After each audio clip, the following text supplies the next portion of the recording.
Hi everyone, I'm Suksan Phopangam. Now I'm the intern at Saga Asia Consulting. Today I would like to discuss about the issue of termination of employment contract under Myanmar law. Terminating employee is one of the most unpleasant aspects of business operation, but sometimes it's absolutely necessary in order to continue the business of the employer. If terminating an employee is really necessary, then it should be done lawfully to avoid unwanted legal consequences.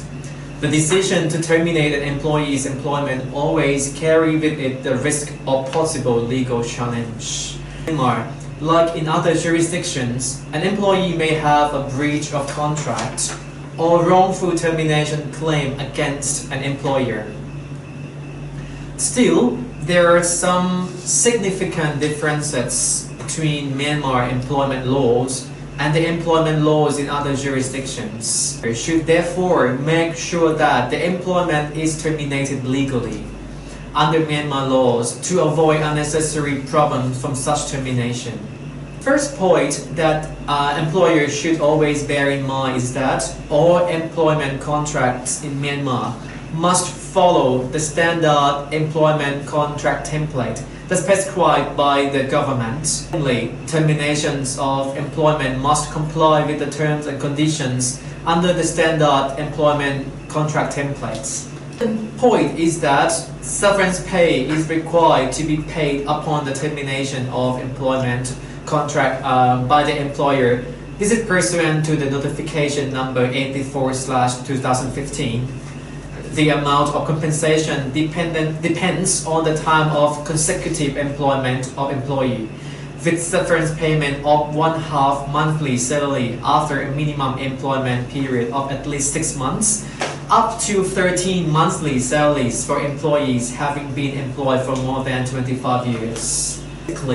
If an employer decides to terminate employment with an employee, the employer must inform employee 30 days in advance within a sound reason. The standard employment contract template. It is possible to terminate the employment in 3 circumstances. 1.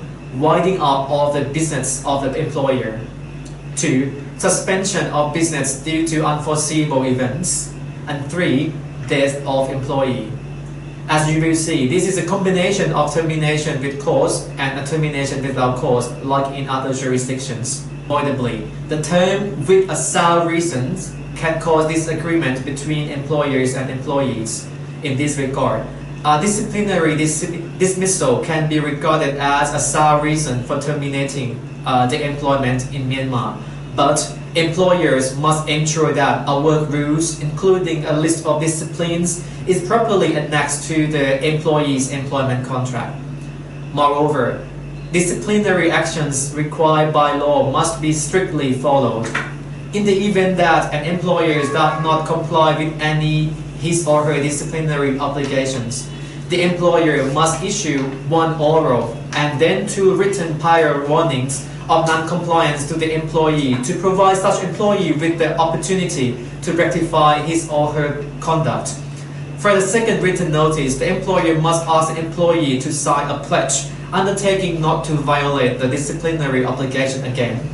And after that, if there is any further violation within 12 months from the undertaking, the employer is entitled to terminate the employment contract without payment of severance pay.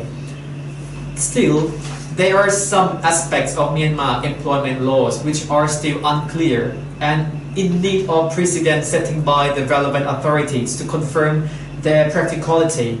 For example, it is still unclear whether a summary dismissal or an immediate termination of the grounds of grave misconduct is permitted under Myanmar law.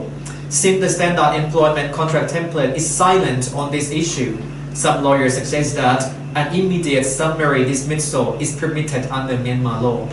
Or like the issue of employers' right to pay in lieu of notice of garden leave, Myanmar laws do not provide for payment in lieu of notice or garden leave, but it is often written into internal policy or agreed at the time of termination. This is the issue of employment termination, and thank you for watching.